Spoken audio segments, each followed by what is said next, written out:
Today we're gonna build a computer. We've never done that before.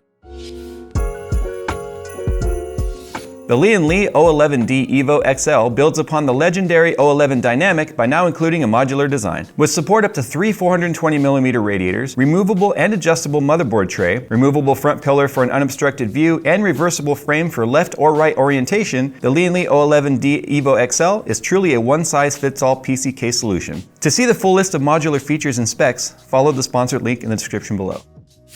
So the fun thing about running a YouTube channel about building computers is we have a lot of friends that, believe it or not, don't have computers, or they want to get gaming computers for their kids, or it's their first time. So I really get to be kind of like the introducer, if you will, to someone's first gaming build. And that's exactly what this is going to be. So I'm not saying who it's for or what parent or anything, but I can tell you right now, someone's getting a nice Christmas gift. And this conversation really started initially with like, hey, we want to buy a computer, so what computer builder should we go with? I will always offer to do this because I can provide them way more for like their budget than they would ever have gotten in terms of going out into the wild. That's not to say there's bad SI options out there. There's plenty of SI options. However, it's fun and educational to be able to kind of build it for them and present it and even be there to help them support it or fix it if something goes wrong. So anyway, parts rationale, we got a lot to talk about here. The NZXT H6 Flow RGB. I said I was going to do a build in this case, and so this is the build I had in mind for this chassis. The thing about the case though is it's just a box. It's just a box to put your parts in.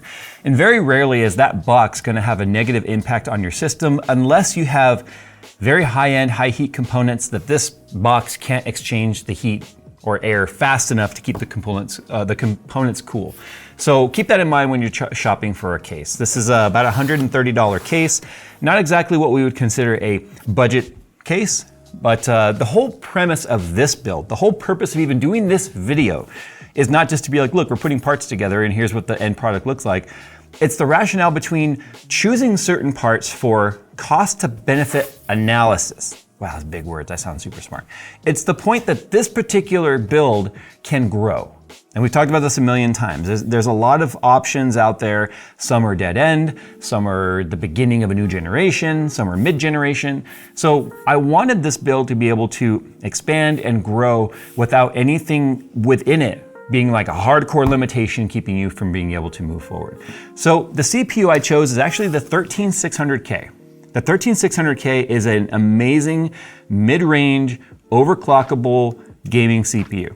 It takes advantage of Intel's E-Core, P-Core stuff, which technically 12th gen has as well. However, this motherboard, which is the TUF Gaming Z690 Plus Wi-Fi D4, is a DDR4 motherboard. Now this motherboard will support all the way up to 14th gen i9. So we're talking 14900K on DDR4. Well, why we choose DDR4? This particular system is going to be used for nothing but gaming. Okay, nothing but gaming at all. So DDR5, although not super expensive these days, the price has really sort of dropped on DDR5 since it's launched a few years back, is not going to give us any sort of performance uplift that's tangible for the cost. Now this particular RAM kit right here, this is the Crucial Ballistics Gaming 3000 megahertz. Nothing super fast, nothing crazy at all. It's 16 gigabytes, it's also $40. So you can even get 32 gigabyte kits for about 60 bucks if you shop around. There's nothing special about it in the sense that there's no RGB. It's got heat spreaders on it. It's just nice black dims. And the fact that this is going to be plenty of RAM for the particular use case that we're using. So there it is right there. It's just got this kind of a mil-spec look to it. Just matte black heat sinks. Not the fastest. Like I said, it's only 3000 megahertz, but it's plenty fast for our build.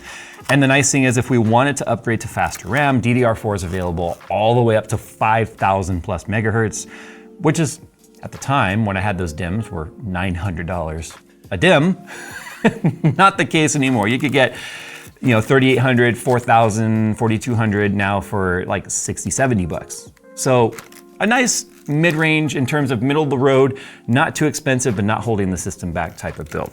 You might be asking yourself, well, Jay, why didn't you go with AMD? Okay, a couple reasons. One, if I went with 7000 series AMD, which we know is AM5, it requires DDR5. So that the CPU I was looking at actually was the 7600X, which is about the same price as a 13600K. The 13600K you can find for about 250 bucks. even cheaper in some places. Amazon's about $250. Still has a little bit of price volatility to it. If you go with the KF, it's even cheaper.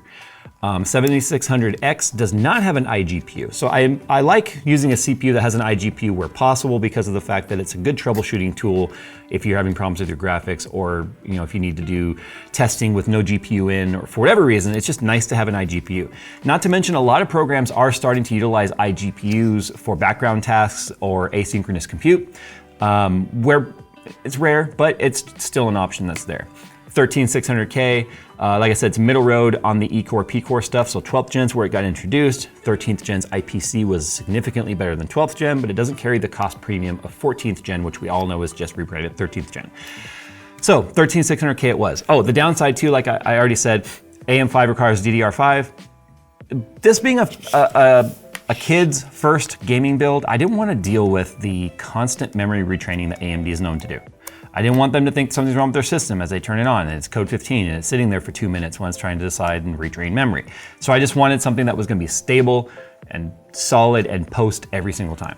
And for storage, this is just a P3 1 terabyte NVMe SSD. Does not have a whole lot of costs associated with it because it's a PCIe Gen 3 device technically. So it's only 3,500 megabytes a second.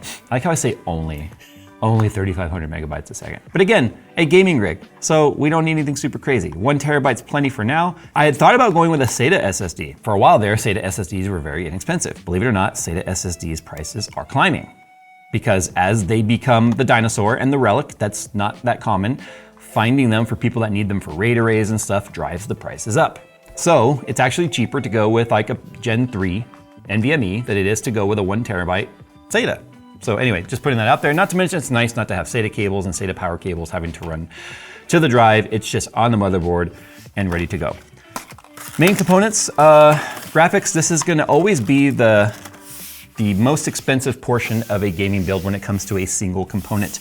I chose our GeForce RTX 3060 Ti EVGA graphics card. This has actually never been opened. So I don't even think they realize how special getting an EVGA graphics card is these days. Never even been opened. So this is for the Win 3 Ultra. So it's a triple fan, and it's the revised version, which does not have the red clown lips on it. It has the black trim on the back, so it's not gonna look stupid. But it's nothing super frilly. It doesn't have RGB on it. As you notice, we're not going with a crazy RGB themed build here, as I say next to the stack of RGB product right here, but that's fine, let me get there. It's just a nice, decent, I'm gonna say mid-range card. People will probably get mad hearing 3060 Ti is a mid-range, but it really is, because the only thing below it would be 3060 and 3050. So really it is mid-range. We're not going 3080, we're not going 3090, we're not going 4060 or up because they don't have the budget. The budget's just not there for that. So the 3060 Ti is gonna give us plenty of gaming performance at, I'm assuming, probably a 1080p panel, maybe even a 1440. We haven't even discussed panels yet. That's gonna be a different discussion on the side for them, because I'm not gonna let them hook this up to a TV or something like that. This is gonna at least get a 1080p 120 hertz panel or greater. I'm gonna really force that to be the case. Now our cooler, before we talk about cooling, this is the NZXT C850 Gold digital power supply. Believe it or not, I don't have a lot of lower wattage power supplies.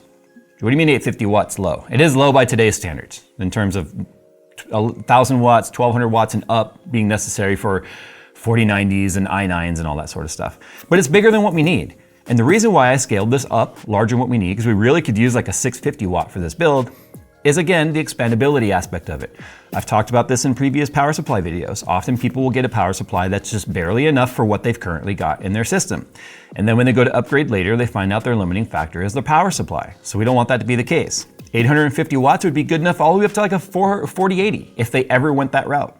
So it's a good gold rated power supply that's gonna get the job done, doesn't break the bank. It's got modular connectors on it. All the cables are black, no ketchup and mustard. It's just gonna nice and stealth within the build. And then the cooler.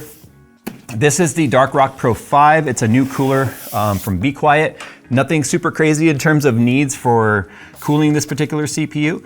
But because it is a K SKU and we do have a Z series motherboard, If we want to do any sort of overclocking or maybe uplift the all-core ratio or whatever, we can, because we'll have plenty of air cooling to go with it. This is a push-pull twin tower cooler, so it's got a fan in the center of the cooler and it's got a fan pushing on one side. So it's got 6 or 7 heat pipes on this. I can't remember. I'll take a look when I go to install it. And then you'll notice I've got the Be Quiet Lightwings 140s. If you recall, the H6 Flow has 2 140 intake on the bottom. And we're gonna be putting 2 140s on the top as exhaust. I chose not to go with an AIO. I actually had an AIO on the table. I took it off the table and went with the air cooler because of the fact that I want ultimate reliability. The only moving part in this thing is the fans. And those Be Quiet fans will last a very long time because Be Quiet fans, as you know, are very good when it comes to their overall build quality, the bearing types. The bearings are nice and sealed. You're not gonna get dust in there wearing them down. And obviously this cooler, anyway, on the box, I haven't tested this cooler, is capable of up to 270 watt TDP. 13600K is not going to pull that much wattage. We're not gonna allow it to pull that much wattage. So it should be more than enough for our cooling needs. I've got a single 120 Lightwings right there, only because I want to replace the fan that's on here with a RGB fan to match the other case fans. Now the 3 case fans that are on the H6 Flow already that are RGB, my OCD is gonna go a little crazy because they're not gonna match these fans. However, I'm not gonna put 3 more Lightwings fans in there for the sake of making them match. We're gonna keep the 3 fans that are already pre-mounted on this case on the side front angled panel because 1, they perform really well. They don't make hardly any noise. We already did the smoke flow test with it. So my OCD is gonna be bothered a little bit, but it's not my build. So once it's out of sight, that'll be out of mind, but it's still gonna look good. With, oh, and then this right here, this is the XMSJSIY made in China. It's a 6-way splitter for RGB and fans. So I can hook the Be Quiet fans up to this. This will have 1 connector going to the motherboard and 1 connector going to the PWM signal for the CPU or whatever, so our fans can ramp up, speed up and slow down with PWM. And then because we do have these fans, although they are daisy chainable, I really don't want to daisy chain them because it just gets to be a big mess. I'm just gonna run all the wires to here on the back of the case. That way it's nice and easy to service a fan if I need to undo a fan. With that said, we need to build it. Oh, and also too, mid plug. We're drowning in mats. They're on sale, okay? 30% off. Don't make me like crazy giddy in this. I will, okay? I'm crazy!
So there you go, it's all built. Not a fan of the pigtail connector, but it is what it is. The 3060 Ti can use a pigtail. It's plenty of power up through 1 PCI Express cable.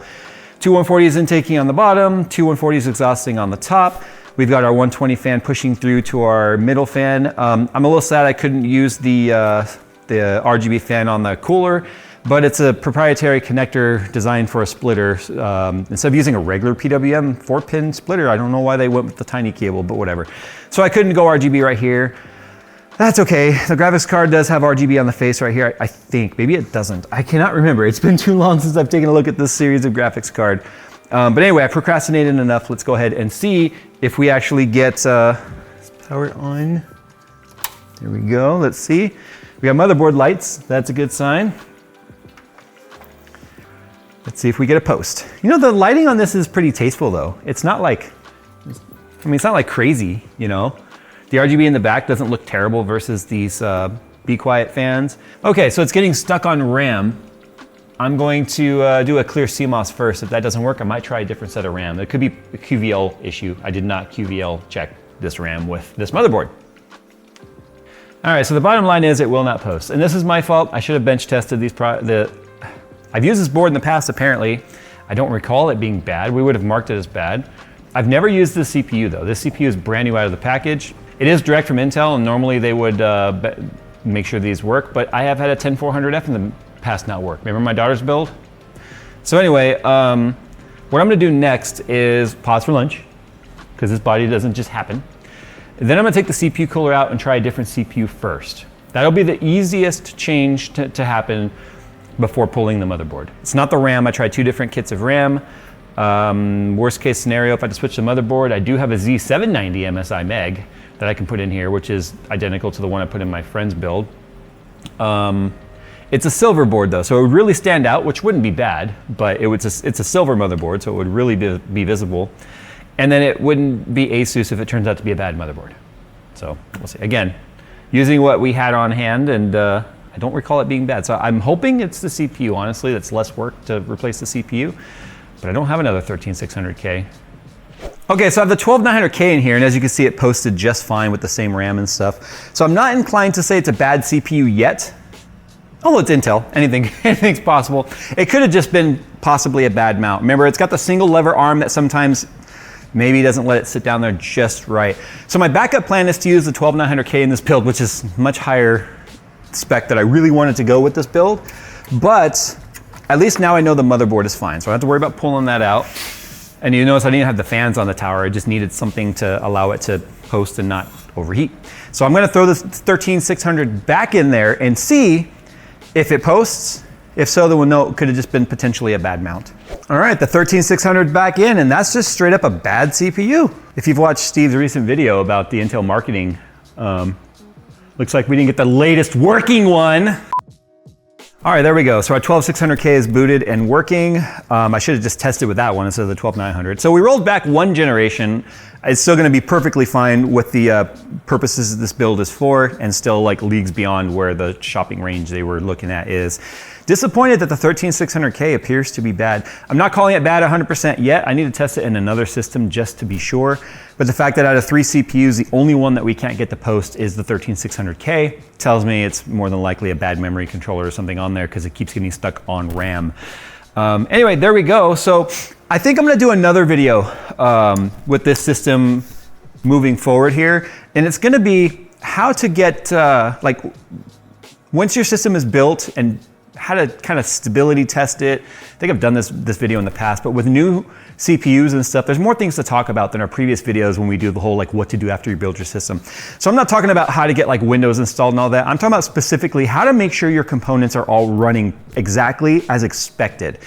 Anyway, with that said, guys, thanks for watching. Hope this kind of gives you guys some insight that like you don't have to spend exorbitant amounts of money to have a very capable gaming PC.